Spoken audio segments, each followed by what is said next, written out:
बहुत समय पहले की बात है।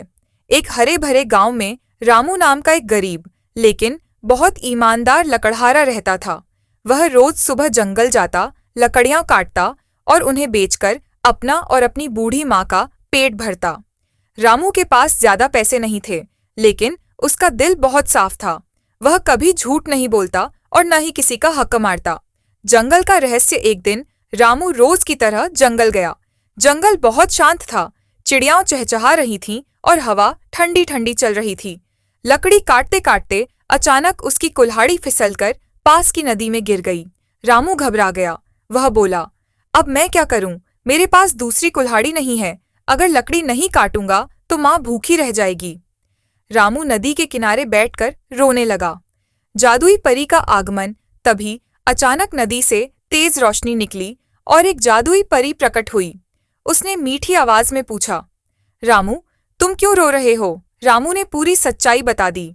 परी मुस्कुराई और बोली, मैं तुम्हारी मदद करूंगी। सोने और चांदी की कुल्हाड़ी। परी ने नदी में हाथ डाला और सोने की कुल्हाड़ी निकाली। उसने पूछा, क्या यह तुम्हारी है? रामू ने तुरंत कहा, नहीं परी माँ, मेरी कुल्हाड़ी लोहे की थी। फिर परी ने चांदी की कुल्हाड़ी निकाली। यह तुम्हारी है? रामू बोला, नहीं, यह भी मेरी नहीं है। आखिर में परी ने लोहे की कुल्हाड़ी निकाली। रामू खुशी से बोला, हाँ, यही मेरी कुल्हाड़ी है। ईमानदारी का इनाम। परी बहुत खुश हुई। उसने कहा, रामू, तुम बहुत ईमानदार हो, इसलिए मैं तुम्हें इनाम देती हूँ। परी ने रामू को सोने की कुल्हाड़ी, चांदी की कुल्हाड़ी और उसकी लोहे की कुल्हाड़ी तीनों दे दी।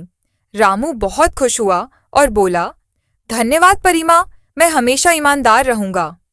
लालची लकड़हारा। यह सब गांव के एक लालची लकड़हारे श्यामू ने देख लिया। वह बोला, अगर मैं भी अपनी कुल्हाड़ी नदी में फेंक दूं तो मुझे भी सोने की कुल्हाड़ी मिलेगी। अगले दिन श्यामू जानबूझकर अपनी कुल्हाड़ी नदी में फेंककर रोने लगा। परी आई और सोने की कुल्हाड़ी दिखाकर पूछा, क्या यह तुम्हारी है? श्यामू झूठ बोला, हाँ हाँ, यही मेरी है।